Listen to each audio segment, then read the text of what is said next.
scored for McGay. That's his 6th home run this year. He now has 35 runs driven in this season.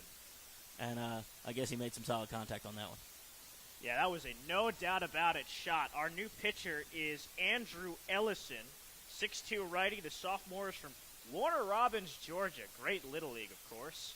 And Ellison is tasked with, well, first getting it out and then getting 2 more. And he needs to get 3 outs before Penn gets 1 run to tie and 2 to win.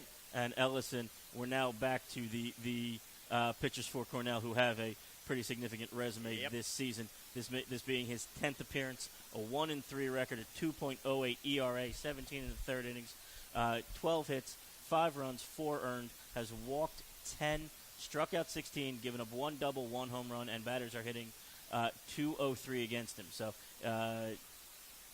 assistant coach Ford saying, okay, I've seen enough. Let's end this right here. Yeah, that's a good call on his part.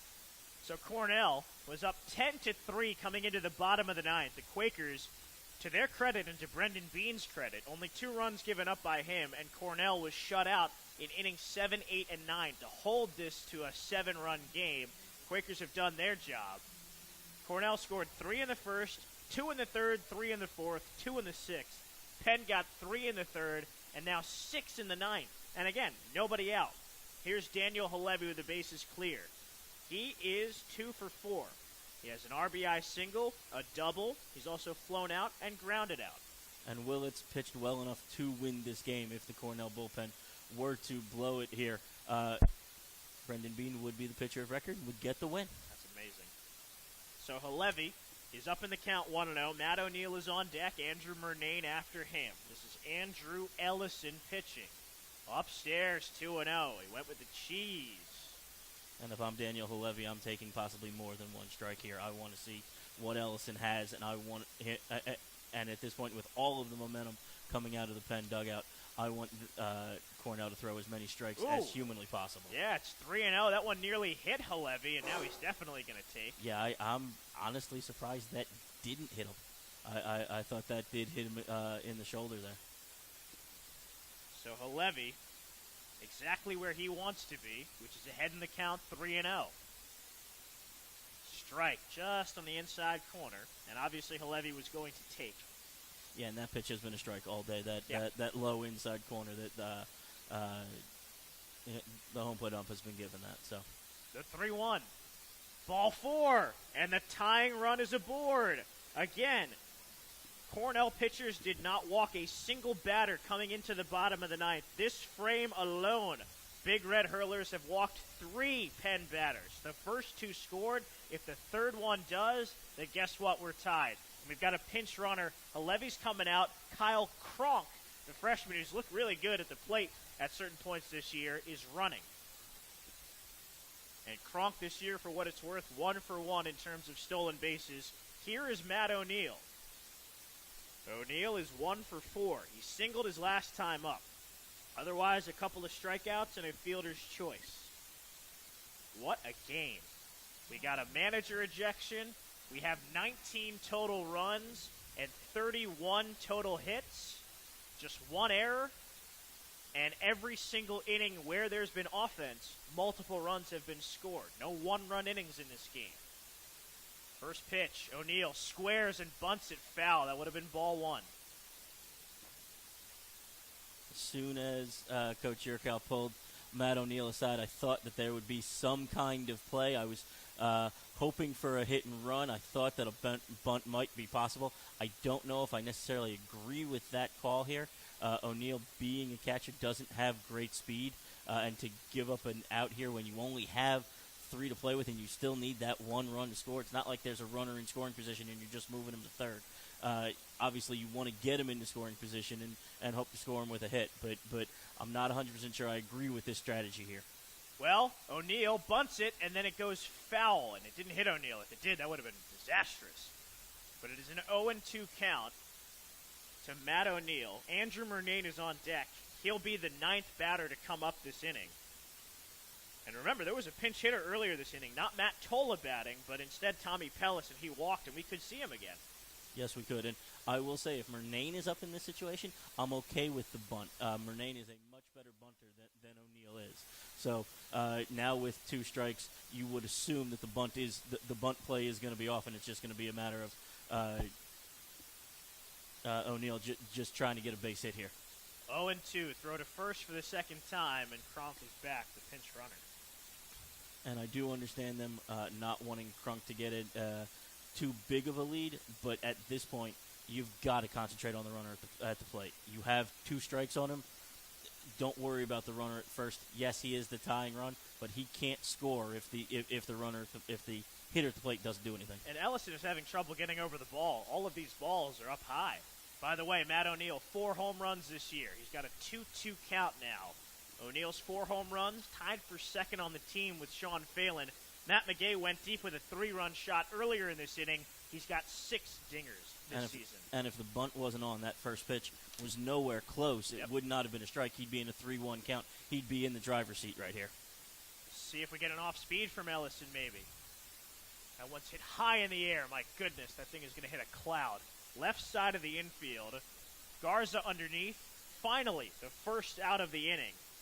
So the winning run is at the plate. The tying run is at first. Again, the Quakers haven't tied it yet. It's still 10-9. Penn has pushed 6 runs across in the frame. And if they get one more, they'll have come all the way back from down 7 in the bottom of the 9th. Here's Andrew Murnane as Penn has batted around. And Murnane stepping in and has become tradition here, playing the song from High School Musical, and everyone doing the 2 hands in the air, including the entire dugout. So people are a bit hyped for this at bat here, and why not? It could tie the game or even give Penn a win here in the bottom of the 9th. Glad you get the High School Musical reference. I don't. And he's jammed, and he pops it up right side of the infield. And it's caught by Trey Bauer, and just like that, back-to-back pop-ups. And now the winning run's at the plate, but the tying run isn't even in scoring position. So we go from we go from Cornell into the driver's seat to Penn in the driver's seat, and going through 3 pitchers to Cornell back in the driver's seat. And here's the 10th batter coming up. It's Peter Matt. Yeah, as I said, obviously you're happy that the home run is scored, but it basically forces you to restart an entire another rally. And with that runner stranded right now at first base, you had to at least get productive outs, and with 2 pop-ups that clearly did not happen here for the Penn Quakers. It did not. 0-1 after the swing and miss. Peter Matt is 2 for 4, a double, a single, 2 runs scored. That's a strike, as it has been all day. 0-2. And the Quakers are down to their final strike. This would be a shame if they couldn't come all the way back. A couple of ground outs other than the hits for Peter Matt. Hitting out of the 8-hole for Penn. 0-2. Line drive. Into the outfield. Base hit. And the rally is still alive. The tying run now in scoring position. Peter Matt is 3 for 5. He gets his 3rd hit of the day. And here is Tommy Pellis, who came in to pinch hit for Matt Tola. He drew a walk and then scored earlier in this frame. This inning has gone like this. Double, walk, pitching change. Double, home run, pitching change. Walk, pop-up, single. This is the 11th batter. Man, what a game. Andrew Ellison, the 5th Cornell pitcher, the 3rd from this inning. Hook, strike. Tim Willits went 7. He was great. He's still in line for the win, by the way. He is. Colby Wyatt went 1 inning. He did his job. And then Owen McNamee and John Natoli couldn't get anyone out. Andrew Ellison has come in and has gotten 2 outs. 0-1 the count. With the pinch hitter out of the 9th spot, Pellis. He swings and he fouls it away. And once again, the Quakers are down to their final strike. 6 runs so far in this inning for Penn. They have 15 hits in this game, just 2 fewer than Cornell. If Pellis finds a gap, this one could be over. If he gets it into the outfield, we could be tied. It's 0-2, though. He's got to stay alive. 1-2. Good take. Well, again, we're playing another one after this. In about a half hour, we'll be playing the second 9-inning game of today. Depending on exactly what was happening here in the bottom of this inning, and I don't think anybody expected this. No, certainly not. 1-2. Up high, 2-2. It nearly hit Pellis, but he ducked out of the way. The top of the order, Eddie Malinowski, is on deck. Penn might not even need him, depending on how this goes.